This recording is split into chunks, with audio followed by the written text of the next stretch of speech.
नमस्कार विद्यार्थियों। मोहरी देवी तापड़िया कन्या महाविद्यालय जसवंतगढ़ नागौर के YouTube चैनल पर मैं प्रवक्ता मृत्युंजय खींची एक बार पुनः आपका हार्दिक स्वागत करता हूं। जैसा कि विद्यार्थियों हमने पिछले वीडियो में देखा था कि हम राजस्थान के अभिलेखों की बात कर रहे थे और राजस्थान के मुख्य मुख्य अभिलेख जो है वह हम पढ़ रहे थे।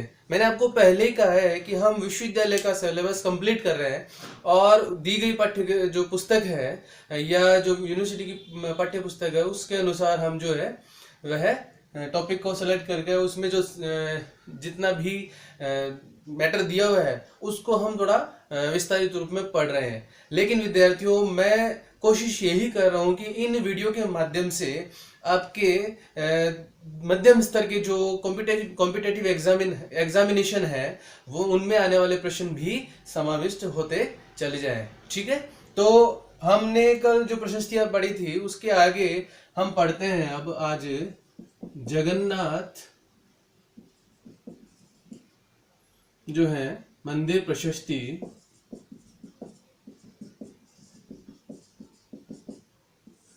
जो कि 1652 ईस्वी की है। विशेष बात यह है कि यह प्रशस्ति जो है वह उदयपुर के जगन्नाथ मंदिर में, उदयपुर के जगन्नाथ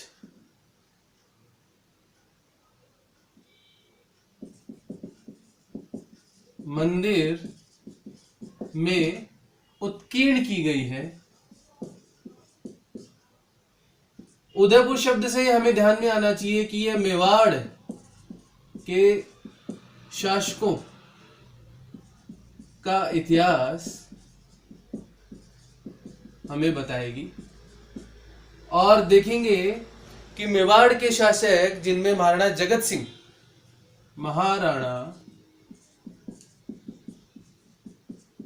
सिंह के कार्यों पर विशद जानकारी इस प्रशस्ति में हमें देखने को मिलती है। अगर इस प्रशस्ति के रचयिता की बात करते हैं तो हम देखते हैं कि कृष्ण भट्ट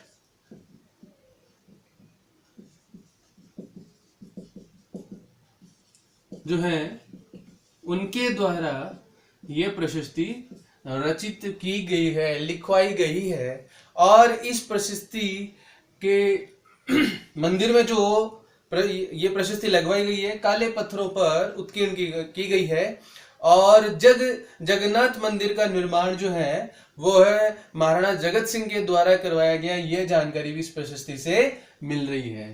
तो जगन्नाथ मंदिर के निर्माण की जानकारी भी हमें यहां से मिल रही है। ठीक है, उम्मीद करता हूं कि यह जो है पर्याप्त है जानकारी। अगली प्रशस्ति की बात करते हैं समिदेश्वर जो है वह मंदिर प्रशस्ति है।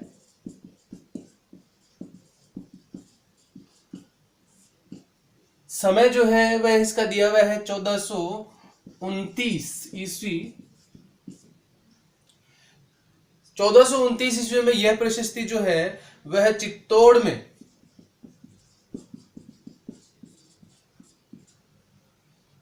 में जो है मंदिर की दीवार पर लगाई गई है।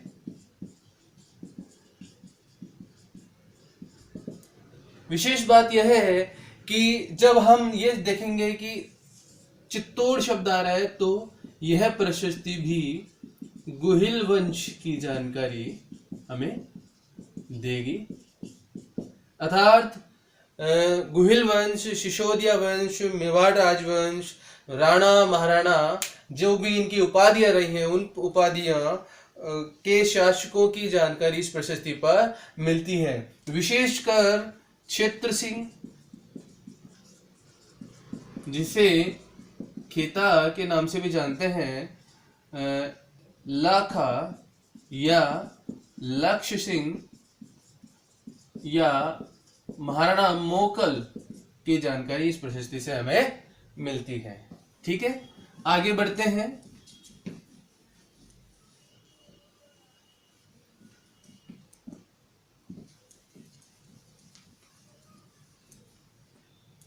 अगली प्रशस्ति पढ़ेंगे रणकपुर प्रशस्ति। प्रशस्ति जो है वह 1496 ईस्वी की है और रणकपुर कहाँ, पाली, और चौमुखा मंदिर के स्तंभ पर, रणकपुर में चौमुखा मंदिर के पार्श्व में उत्कीर्ण की गई प्रशस्ति है। विशेष बात यह है कि यह संस्कृत भाषा में और नागरी लिपि में उत्कीर्ण है। अगर इस प्रशस्ति के बारे में और डिटेल देखेंगे तो इसमें बप्पा रावल और कला भोज को अलग अलग व्यक्ति बताया है। बप्पा रावल एवं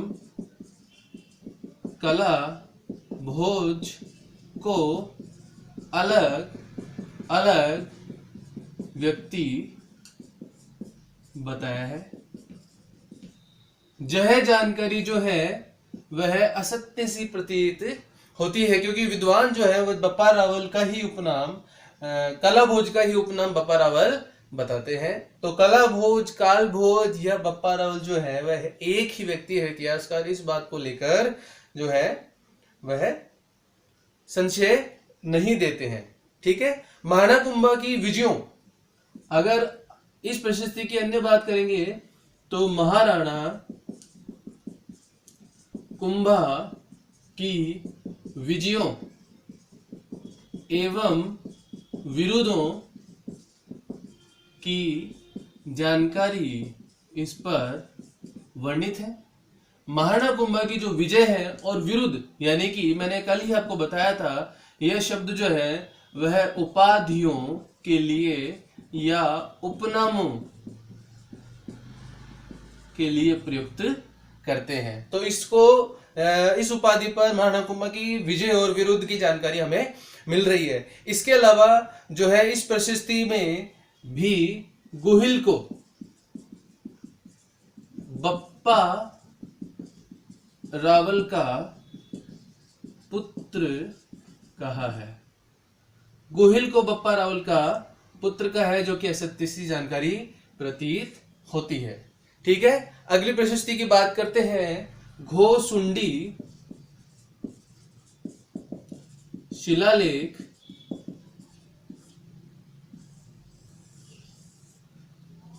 घोसुंडी शिलालेख की बात करते हैं तो 2री सदी ईस्वी पूर्व की जानकारी हमें यहां से मिल रही है। यह भी चित्तौड़गढ़ में है। यह शिलालेख भी चित्तौड़गढ़ से ही प्राप्त होता है, जो कि संस्कृत भाषा में नागरी लिपि में है। ठीक है, तो इस पर जो लेख लिखा है वो संस्कृत भाषा या नागरी लिपि में है। यह हमारे लिए इसीलिए महत्वपूर्ण हो जाता है, कोई कंपटीशन एग्जाम के मद्देनजर भी यह महत्वपूर्ण इसीलिए हो जाता है क्योंकि राजस्थान में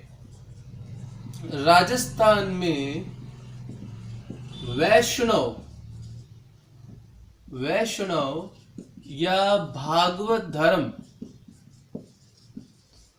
के प्राचीनतम सोर्स के रूप में हम इसे देखते हैं कि राजस्थान में वैष्णव धर्म या भागवत धर्म जो है वह प्रचलित रहा है। और देखिए कहाँ, चित्तौड़ में, तो चित्तौड़ के शासकों के अंदर भी जो है वैष्णव और भागवत धर्म जो है वह प्रचलन में रहा है। ये जानकारी हमें इस अभिलेख से मिल रही है कि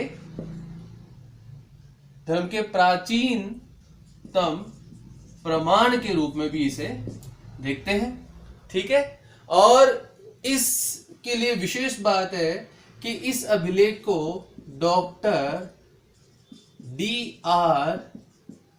भंडारकर ने सर्वप्रथम पढ़ा है। तो ठीक है विद्यार्थियों, महत्वपूर्ण जो कंपटीशन एग्जाम में छोटे छोटे कभी प्रश्न पूछ लेते हैं बहुविकल्पी प्रश्नों में, तो आप जो है इन बातों को राइट डाउन कर लें, लिख लें, जो आपके निकट भविष्य में आने वाली प्रतियोगी परीक्षा में काम आएंगे। ठीक है, अगले अभिलेख की बात करते हैं।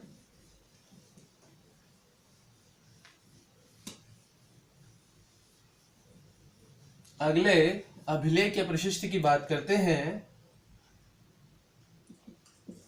इसका नाम है नागरी शिलालेख। कहीं कहीं ये नगरी शिलालेख के नाम से भी आपको मिलेगा। नगरी शब्द से आप देखिएगा कि यह चित्तौड़ के अंदर मिली हुई एक सभ्यता है। ठीक है, और शिलालेख की बात करेंगे तो यह संस्कृत भाषा में प्राप्त शिलालेख है। इसमें संस्कृत भाषा जो कि नागरी लिपि में वर्णित या रचित है। इस अभिलेख की बात करते हैं तो अभी यह उदयपुर संग्रहालय में स्थित है और डॉक्टर D.R. भंडारकर ने ही इसे भी पढ़ा है। 424 ईस्वी में विष्णु पूजा की जानकारी इस पर वर्णित है। ठीक है, और दूसरी बात जो अभी मैंने कहा कि डॉक्टर D.R. भंडारकर ने इसे पढ़ा है। ठीक है, और विशेष बात यह है कि अभी जो है वो उदयपुर संग्रहालय में यह रखा गया है। ठीक है, अगले अभिलेख की बात करते हैं। देखिए विद्यार्थियों, अगर आप राजस्थान के किसी भी कंपटीशन एग्जाम में बैठेंगे तो आपको किसी भी गाइड के अंदर 30 से 35 के करीबन जो शिलालेख है, अभिलेख या प्रशस्तियां हैं वो लिखने पढ़ने को मिलेगी। लेकिन मेरा मानना ये है कि इतने जो सारे सिलेबस को कवर कर पाना वह इन वीडियो के माध्यम से पॉसिबल नहीं है। जब हम आगे आने वाले समय में कंपटीशन एग्जाम के लिए वीडियो बनाएंगे तो उनमें उन सभी जो है अभिलेख शिलालेखों को समाविष्ट करेंगे। अभी विश्वविद्यालय के कोर्स के अनुसार जो है वो मुख्य मुख्य अभिलेख पढ़ रहे हैं। आगे पढ़ते हैं मानमोरी अभिलेख। यह थर्ड ग्रेड या सेकंड ग्रेड कंपटीशन एग्जाम में या रिट एग्जामिनेशन में पूछा गया ऐसा अभिलेख है। ये इसीलिए महत्वपूर्ण है क्योंकि कर्नल जेम्स स्टोर जो है वो इससे संबंधित व्यक्ति है। इसके रचयिता का नाम हम जो है वो देखते हैं पुष्य। रचयिता या प्रशस्तिकार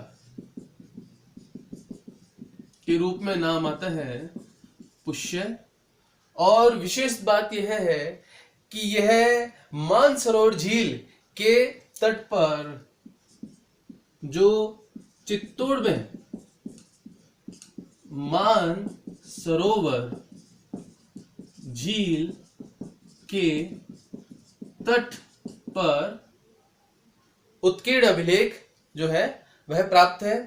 ये 4 मौर्य राजाओं महेश्वर, भीम, भोज एवं मान तट पर उत्कीर्ण है, जो कि 4 मौर्य राजाओं भोज, मान, भीम, महेश्वर इनकी जो है वह हमें जानकारी दे रहा है। विशेष बात यह है कि चित्तौड़गढ़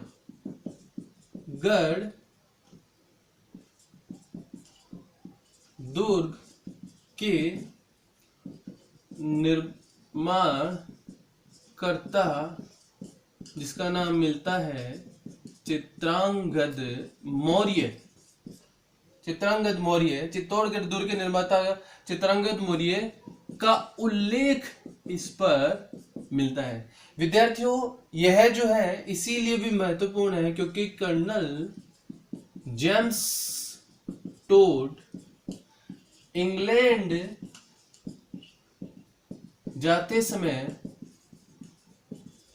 इसे समुद्र में फेंक देते हैं। कर्नल जेम्स टोड ने इसे इंग्लैंड जाते समय समुद्र में फेंका। ठीक है, तो एक बार ये जो कंपटीशन एग्जाम में पूछा गया प्रश्न है कि ऐसा कौन सा अभिलेख है जिसे कर्नल जेम्स टोड, जिसे हम राजस्थान इतिहास का पिता भी कह रहे हैं, जनक भी कह रहे हैं, और जिन्होंने पुस्तक लिखी है जो 1829 में प्रकाशित हुई, annals and antiquities of Rajasthan, colonel James Tod ने ऐसा कौन सा अभिलेख है? तो इस अभिलेख का नाम विद्यार्थियों को यह मान मौर्य अभिलेख जो है वो सही करना था ऑप्शन में।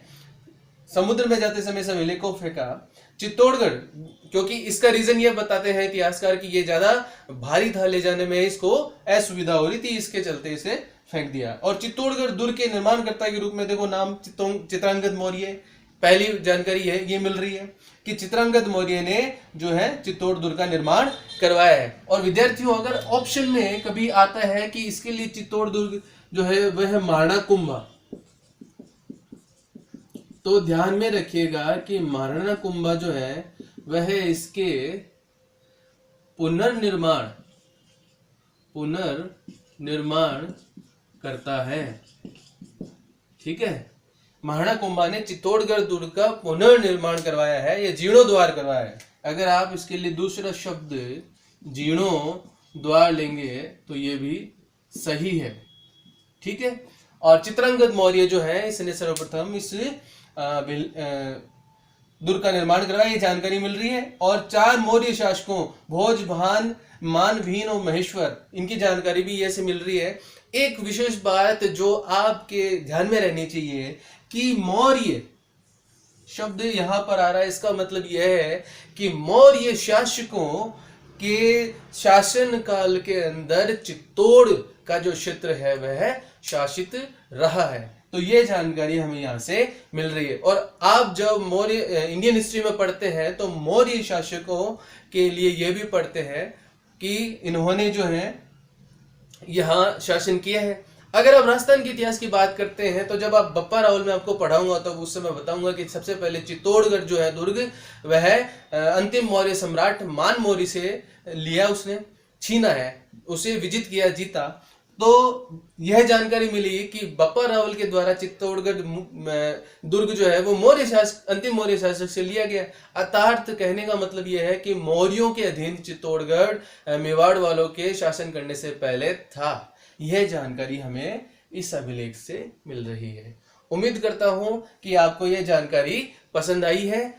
नेक्स्ट वीडियो में जो आगे वाले आने जो 2-3 प्रशस्तियां जो है वो नेक्स्ट वीडियो में देखते हैं और इस टॉपिक को कंप्लीट करते हैं। साथ साथ में पढ़ते रहिए और वीडियो को लाइक कीजिए, शेयर कीजिए। धन्यवाद।